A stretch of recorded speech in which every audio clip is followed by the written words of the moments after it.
¿qué tal amigos de Sensor UABC? Sean ustedes bienvenidos a este su programa del quehacer universitario. Como saben, mi nombre es Brandon Curiel y junto a Carlos Hernández haremos una cobertura precisa, detallada, como lo dijimos en el capítulo pasado.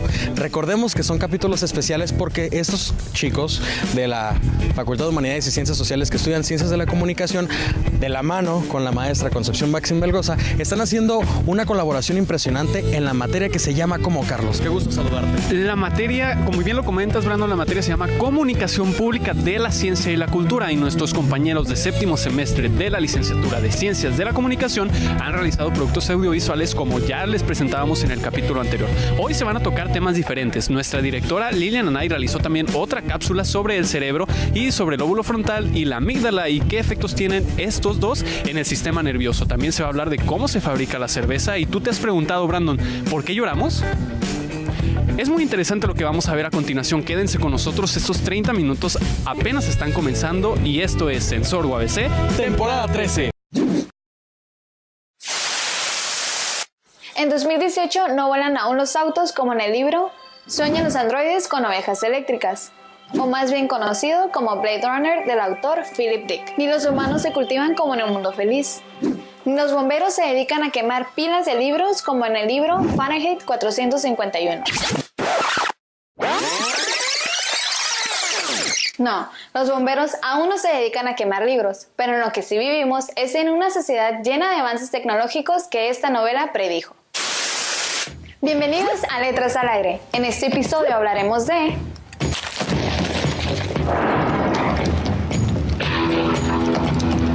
Comenzamos.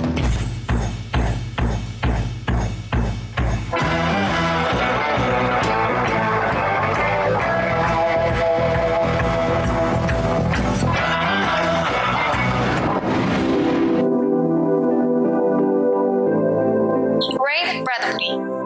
Novelista, poeta, escritor de cuentos cortos, ensayos, obras de teatro y guiones para cine y televisión. Ray Bradbury nació en Illinois el 22 de agosto de 1920. En 1943 dejó el trabajo de vendedor de periódicos y se dedicó a escribir. En 1950, con la aparición de Crónicas Marcianas, comenzó su ascendente fama literaria. En 1951 publicó El hombre ilustrado, compuesto por varios relatos de naturaleza fantástica. Y 2 años más tarde, otro de los más representativos, Fahrenheit 451. Es un clásico de la literatura distópica del siglo XX, equiparable a Un mundo feliz de Aldous Huxley y a 1984 de George Orwell. ¿Ficción o realidad? En esta novela las personas no salen de sus hogares, solamente ven televisión y escuchan noticias y música por medio de auriculares. ¿Les suena familiar? Fahrenheit 451 cuenta la historia de un sombrío y horroroso futuro. Montag, el protagonista, pertenece a una extraña brigada de bomberos cuya misión, paradójicamente, no es la de apagar incendios, sino la de provocarlos al quemar libros. Porque en el país de Montag está prohibido leer, porque leer obliga a pensar, y en el país de Montag está prohibido pensar. Porque leer impide ser ingenuamente feliz, y en el país de Montag hay que ser feliz a la fuerza. La vida del bombero comienza a cambiar cuando una noche, regresando de su trabajo, conoce a Clarice McClellan, una joven de 17 años de pensamiento libre e inquisitivo, completamente diferente a lo que estaba acostumbrado Montag. A partir de este momento, Montag comienza a sustraer libros de las casas que destruye junto con sus compañeros. Comienza a leerlos y busca convencer a su esposa de leerlos también, cosa de la que la mujer acepta de mala gana ya que prefiere ver televisión. Bradbury plantea una situación que creemos que solo podría suceder en el pasado, pero si ponemos atención, podríamos darnos cuenta de que está pasando actualmente. La visión del autor es asombrosamente profética. Las pantallas de televisión ocupan paredes enteras y exhiben publicidad interactiva. Unos auriculares transmiten a toda hora una insípida corriente de música y noticias. Las predicciones tecnológicas de Ray Bradbury que se hicieron realidad son: los protagonistas de la novela llevaban unas diminutas conchitas que servían de radio auricular. Representan un prototipo directo de los auriculares y reproductores portátiles modernos, cuyo primer modelo apareció solo 26 años después de la publicación de esta novela, es decir, en el año 1979. Se puede argumentar que tenemos que agradecer a Bradbury por la invención de los auriculares Bluetooth. La novela Fahrenheit 451 describe unas máquinas que recuerdan mucho a los cajeros automáticos modernos. Según el libro, los usuarios de estos dispositivos tenían acceso las 24 horas a sus finanzas, algo que se garantiza hoy en día. El primer cajero automático fue inaugurado en 1967, unos 14 años después tras la publicación de la distopia de Bradbury. ¿Y quieres saber por qué era tanta su obsesión por estas pantallas? Pues los protagonistas de Bradbury utilizan estas paredes digitales para comunicarse a largas distancias por medio de videollamadas. Hoy en día, el mismo término se usa en las redes sociales como FaceTime, Skype, Google Duo o incluso Facebook. El escritor estadounidense cuya muerte se conoció un martes 5 de junio del 2012, seguramente no sospechaba que muchas de sus ideas originales, al escribir ciencia ficción, se convertirían en realidad. Gracias por acompañarnos en una emisión más. Mi nombre es Adriana Ortiz y esto fue Letras al Aire.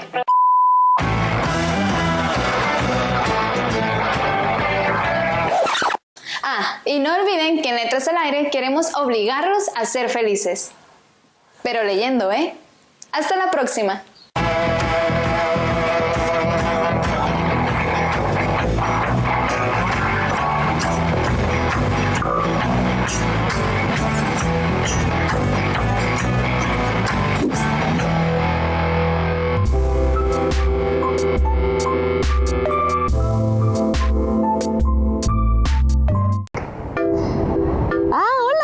¿Volvieron? ¿Practicaron lo aprendido?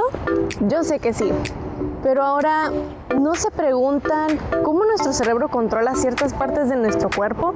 Caminar, correr, hablar. Ya desperté su curiosidad. ¿Qué tal si hoy vamos a responder estas nuevas preguntas?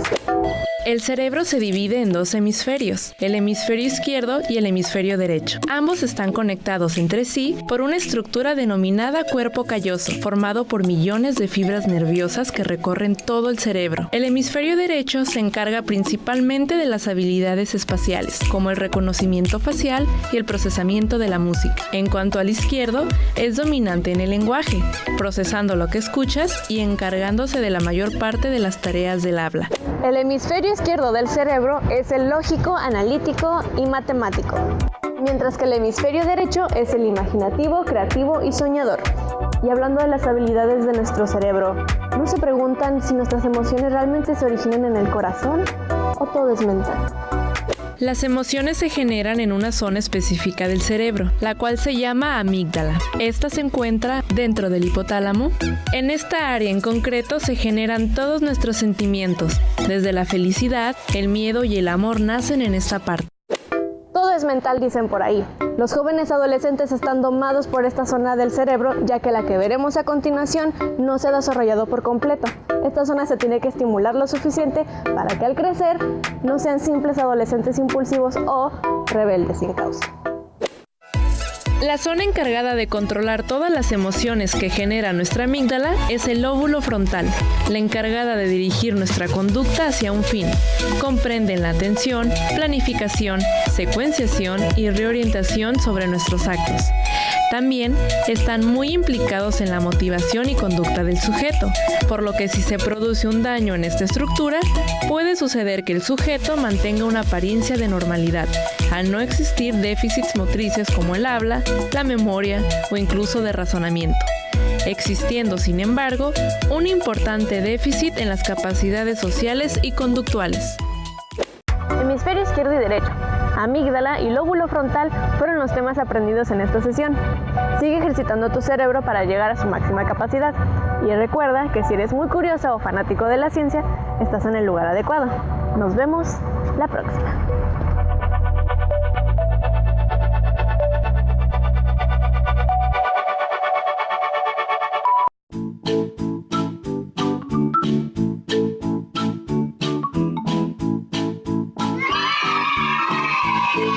¿Qué tal, amigo? Bienvenido a una emisión más de Conoce tu cuerpo de Ilumina. Mi nombre es Benji y como es costumbre te traigo un tema muy interesante que te hará comprender las causas por las que producimos lágrimas. Así es, en este episodio te traigo ¿por qué el cuerpo humano produce las lágrimas? Quédate. Estoy segura de que todos hemos llorado alguna vez en la vida, pues desde los primeros instantes en los que llegamos al mundo nacemos llorando. y seguramente lo vemos como algo tan normal. ¿Pero realmente te has preguntado de dónde vienen las lágrimas? Pues hoy es el momento para saberlo, y con ayuda de la información del oftalmólogo Luis Fernández Vega, comprenderemos algunas claves sobre este tema. Primeramente, me gustaría decirte que la lágrima es un componente en forma de líquido y muy importante para la estructura del ojo, cuya función principal es la protección de la superficie, es decir, limpiar y lubricar nuestros ojos. Estas se originan en las glándulas lagrimales, las cuales están situadas encima del globo ocular, justo aquí. Gracias a nuestros ojos podemos tener la visión del mundo que nos rodea y por supuesto tenemos que protegerlos. Llorar es muy fácil. Unos lloran por tristeza y otros por dolor. Hasta por gusto se pueden soltar lágrimas. Pero la pregunta aquí es, ¿de dónde vienen? Las lágrimas suelen aparecer por cambios de temperatura, cuerpos extraños y principalmente la razón más conocida, por motivaciones psíquicas, es decir, pensamientos que vienen a tu mente que causan distintas emociones y nuestro cuerpo lo manifiesta por medio de estas pequeñas gotitas a través del lagrimal. Una vez dicho esto, te puedo contar que las lágrimas se clasifican en 3 tipos. Las primeras son las basales, es decir, las que nos ayudan a mantener húmedo el ojo y facilitan nuestro parpadeo.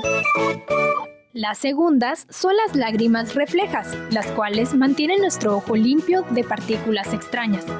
Y por último, las emocionales, que como la palabra misma lo dice, son aquellas que son causadas por los sentimientos como miedo, tristeza, alegría, estrés, entre otros. Pues ahí lo tienes. Ahora ya sabes la razón por la que producimos las lágrimas y hasta los diferentes tipos que existen. Pero, ¿qué pensarán los niños al respecto? Vamos a ver.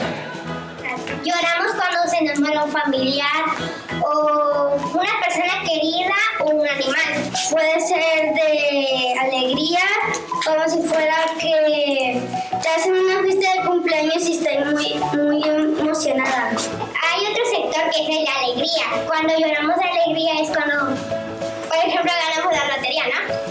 Lloramos porque cuando tenemos un sentimiento fuerte hacemos una actividad y esa actividad es llorar. Lloramos por 2 cosas. Una, el sentimiento triste. Por ejemplo, una vez yo perdí mi gata y lloré.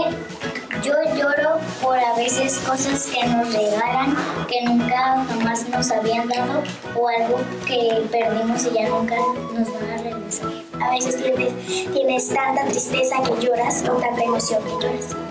Y el otro sentimiento es de felicidad, por ejemplo, cuando te compran, por ejemplo, un animal, te pones muy feliz hasta que lloras. Siempre es interesante saber lo que piensan los niños como tú. Y a propósito de esto, quiero decirte que no tiene nada de malo llorar, ya que las lágrimas nos ayudan a desahogarnos y expresar nuestros sentimientos. Nos ayudan a liberarnos de todo aquello que traemos dentro. Pero te has preguntado, ¿qué pasaría si no pudiéramos hacerlo?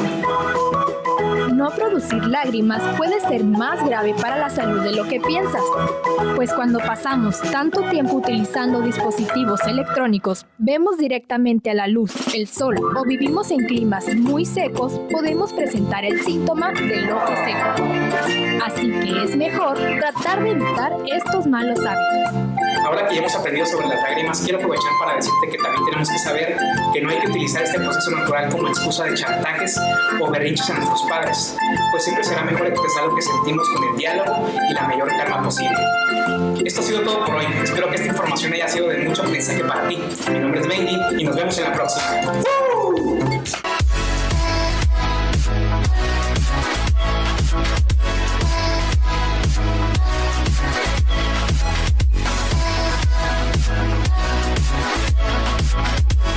Y bueno, amigos de Sensorgo ABC, muchísimas gracias por seguir con nosotros aquí en este su programa del Quehacer Universitario. En su edición especial, este capítulo 19 está lleno de productos audiovisuales de la materia Comunicación Pública de la Ciencia y la Cultura, impartida por la maestra Concepción Baxín Melgoza. ¿No es así, Brandon? Es correcto, Carlos. A continuación vamos a ver algo muy interesante. Primordialmente, cómo es que debemos de lavarnos las manos. Algo muy interesante, cómo es que hacen la cerveza. Y algo también que cabe destacar es, ¿qué pasaría si tomas mucho café? No te despegues de nosotros. Recuerda que esto es Sensorgo ABC, temporada 13.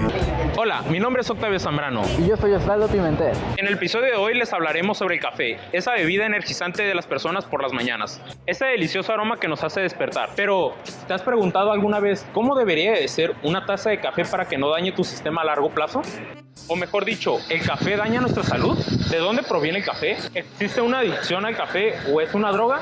Si quieres saber más sobre este tema, quédate con nosotros. ¿Una vez te has preguntado de dónde viene el café? El café es originario de una planta llamada cofea, que este es un arbusto que puede medir hasta 10 metros de altura. Sus frutos son rojos, carnosos o púrpuras y rara vez amarillos. Se les conoce como cerezos de café. Existen más de 17 especies distintas por este arbusto, pero solo 2 son las que más se comercializan a nivel global, lo que es la cofea robusta y la cofea arábica. Los científicos creen que el origen de esta planta recae en Etiopía, África. Se cree que el descubrimiento del efecto café fue gracias a un pastor en Etiopía, África. Al ver cómo unas cabras comían frutos de este arbusto, notó que estos animales recuperaban sus energías. De esta forma decidió probarlas y poco tiempo después sintió cómo sus energías iban poco a poco regresando. Al ver el efecto de estas plantas, decidió llevarlas con unos monjes, quienes las utilizarían en bebidas para no quedarse dormidos en trabajos nocturnos. Entonces es aquí cuando entra la cafeína, el componente psicoactivo de los granos de café. Afecta principalmente al sistema nervioso central, pues aumenta el estado de alerta, reduce la sensación de cansancio y fatiga, aumenta la capacidad de mantener un esfuerzo intelectual y además te mantiene en un estado de vigía a pesar de la privación del sueño. Por si fuera poco, te hace liberar adrenalina, lo cual conlleva el estrés de tu cuerpo. Pero descuida, este estrés en tu cuerpo no es nada malo, no causará ningún daño a tu salud, pero lo hará a largo plazo si consumes grandes cantidades de café al día, por ejemplo, más de 2 tazas al día. Pues recordemos que al ingerir cafeína liberaremos adrenalina y eso nos pondrá en alerta. A consecuencia, esta pondrá en alerta a nuestro cuerpo, acelerando nuestro ritmo cardíaco. La expansión del café se dio gracias al comercio. A partir de aquí el café comenzó a expandirse en Arabia, pues ahora se empezó a utilizar para jugar ajedrez, mantener conversaciones y hasta escuchar música.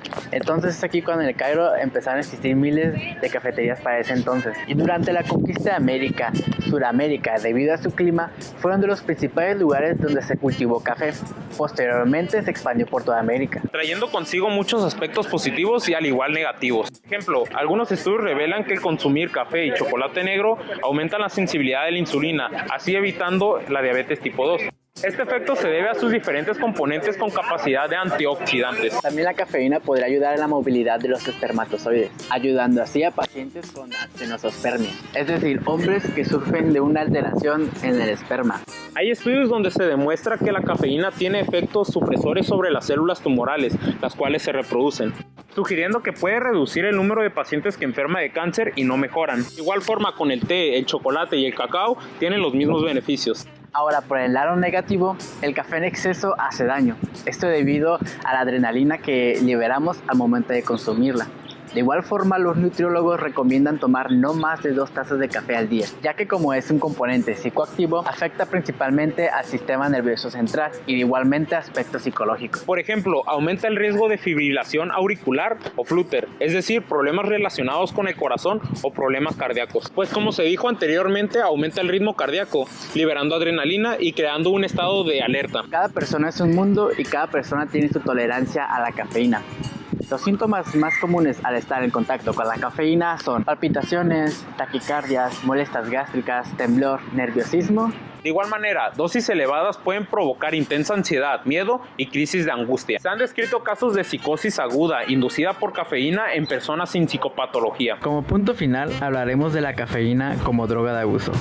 La Organización Mundial de la Salud define droga como toda sustancia que introducida en el organismo por cualquier vía de administración produce de algún modo una alteración del natural funcionamiento del sistema nervioso central del individuo, que además es susceptible de crear dependencia, ya sea psicológica, física o ambas. La OMS considera la existencia de dependencia de la cafeína y a su vez la abstinencia e intoxicación, pero de acuerdo también al Manual Diagnóstico y Estadístico de los Trastornos Mentales, o sus siglas en inglés DSM, no reconoce la dependencia del café. Pero dentro del criterio de dependencia de una sustancia, se dice que el mínimo de puntos que debe de tener una sustancia para ser considerada una dependencia son 3, cosa que el café cumple con estos 3 criterios. El segundo criterio es la abstinencia, que es la dependencia psíquica y física que presenta el sujeto tras la disminución del consumo de la cafeína. Esto se caracteriza por cansancio, depresión, náuseas y vómito. Sin duda, esta sustancia dada por la naturaleza es una maravilla, pero como todos sabemos, todo en exceso hace daño. Recuerda, no consumir no más de 2 tazas al día, no agregar más de 2 cucharaditas de azúcar, cucharaditas, no cucharadas. Y si vas a consumir café, siempre acompáñalo de algo como un sándwich de pan integral, pues el café solo irrita el estómago y causa gastritis. Eso es todo por nuestra parte, hasta la próxima.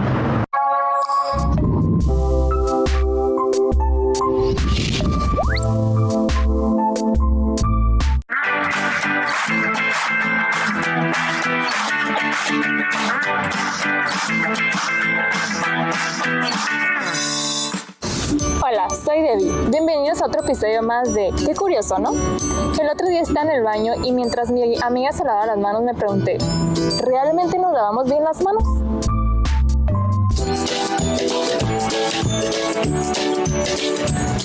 Una buena higiene de las manos te ayuda a prevenir la formación de gérmenes, que esto provoca enfermedades y puede dañar tu salud.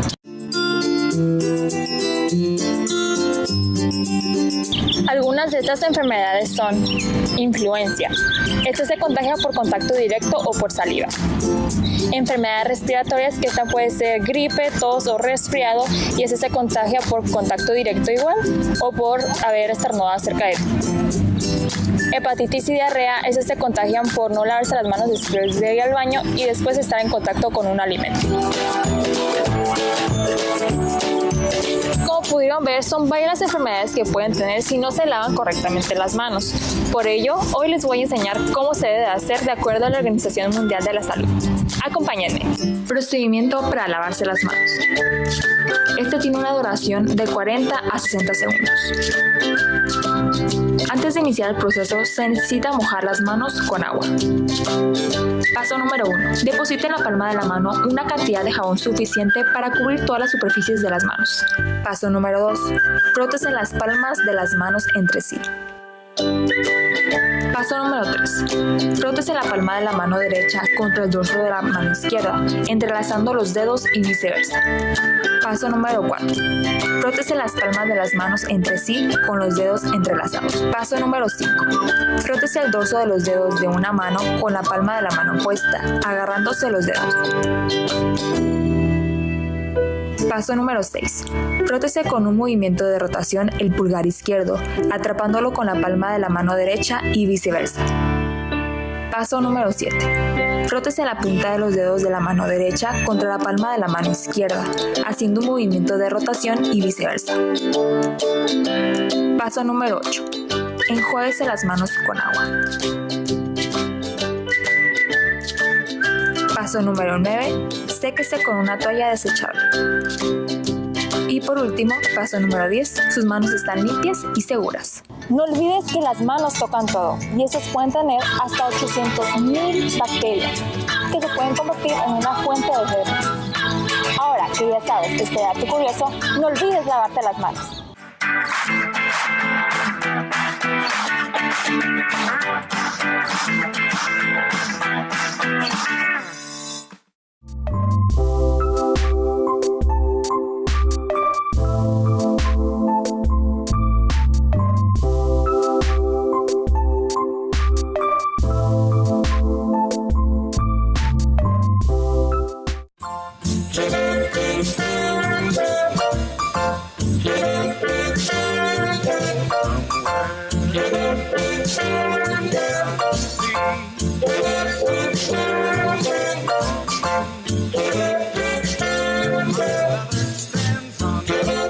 Hola, ¿qué tal? Bienvenidos una vez más a tu programa favorito Detrás de Ciencia y Diversión. Recuerden que esta temporada es sobre el alcohol y hoy hablaremos sobre la cerveza. ¡Acompáñenos! Vamos a comenzar con un poco de historia. En Egipto fue donde se creó y se empezó a hacer comercial. Se crearon reglamentos sobre cómo elaborarla y se le llamaba citos o cervecia, porque Ceres era la diosa de la agricultura, entonces se la alababa a ella. En la Edad Media la cerveza se hizo mucho más popular porque se descubrió la hierba llamada lúpulo, lo que le da ese sabor amargo que tanto nos gusta y ayuda a conservarla por más tiempo. En el siglo XIX Pasteur descubrió cómo se hace la fermentación y la esterilización alcohólica. Aquí es cuando nace la cerveza de fermentación baja o clara. ¿Te has imaginado cómo es la elaboración de la cerveza? ¿No? Pues aquí te lo enseñamos. Los componentes de la cerveza son agua, cebada, lúpulo y levadura. El 85% es agua. La cebada es una planta que se utiliza para la purificación. La levadura son microorganismos que realizan el proceso de fermentación descomponiendo el azúcar del mosto en alcohol y gas carbónico. El lúpulo es la planta que le da el amargor a la cerveza, además de ser un digestivo. Los granos de cebada se remojan en agua para que germinen. Esto quiere decir que el almidón se transforma en azúcar. Se seca y se tuesta para que se transforme en malta. Del grado de tostado dependerá el color y aroma de la cerveza. Se tritura y brasea la malta mezclándola con agua tibia para su maceración. Se añade el lúpulo mientras se hierve el mosto a fuego lento.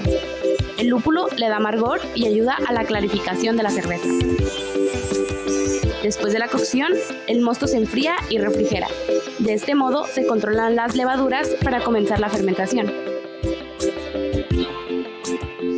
La cerveza necesita madurar en una fermentación por meses. Luego se filtra, pasteuriza y envasa. El envasado puede ser en barril, botella y lata. Wow, ¿quién diría que detrás de esta bebida que tardo tan poco en tomarme hay un proceso tan largo? Además, ¿sabías que hay diferentes tipos de cerveza? Conozcámoslos. La fermentación baja se realiza a poca temperatura, de 7 a 12 grados por 7 días, y su graduación es de 4 y 6%. Lager, Pilsen, Múnich y Dortmunder reciben el nombre por donde proceden. Son ligeras, rubias y secas. Porter, de origen inglés, se caracteriza por su espuma compacta y espesa. Bock, doble fermentación y doble graduación de 8 a 9%. Fermentación alta, temperatura de 15 a 25 grados por 3 días. Tienen más graduación. Ale, inglesa, graduación de 5 y 6%. Stout, irlandesa, espesa, color negro. Guinness es la más popular. Abadía o Traperses, Bélgica y Alsacia. Muy aromáticas, sabor ligero, oscuro y dulzón. Alt, cuerpo ligero, fuerte aroma, alta graduación, de 8 a 9%. Kolsch, rubia, muy clara y suave espuma. Se elaboran con trigo en vez de cebada, tienen mucha espuma y son muy aromáticas. Ahora ya sabes cuáles son los tipos más famosos de cerveza. Gracias, Gaby. Te extraño.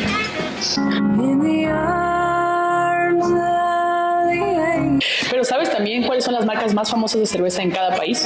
En Holanda está la Heineken, en Alemania la Beck, Bélgica Stella Artois, Irlanda, Guinea, México Corona Sol. ¡Wow! ¡Yay! ¡Wow!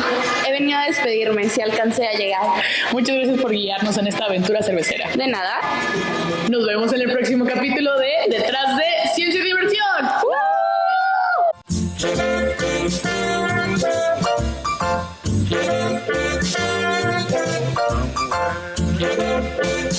Y bueno, amigos de Sensor UABC, acabamos con el programa el día de hoy. Sin embargo, no se preocupen porque ustedes nos pueden sintonizar a través del canal Síntesis TV todos los domingos a la 1:30 de la tarde y en su repetición los miércoles a las 11 de la mañana. Hoy tuvimos, como el capítulo pasado, contenido bastante entretenido de nuestros compañeros de séptimo semestre de la licenciatura de las Ciencias de la Comunicación. ¿No es así, Brandon? Es correcto, Carlos. De verdad hay que reconocer esta labor tan impresionante, pero asimismo como nosotros adoramos a nuestros capsulistas, sería increíble que nuestra gran comunidad estudiantil universitaria de la máxima casa de estudios de la Universidad Autónoma de Baja California sean partícipes de este medio universitario que es Sensor UABC. Y es por ello que los invitamos a que visiten nuestra plataforma de Facebook para que estén al pendiente de las diferentes actividades que tenemos para ustedes. Asimismo que estén al pendiente de Instagram porque tenemos muchísimo contenido que se sube día con día y nuestra plataforma de YouTube para que vean las repeticiones de nuestros capítulos. Carlos, de verdad, ¿con qué te quedas de este programa que estuvo enriquecedor? Con muchísimas cosas, Brandon, y no solamente de este programa, sino del pasado. También nuestros compañeros de la materia de comunicación pública de la ciencia y la cultura han realizado trabajo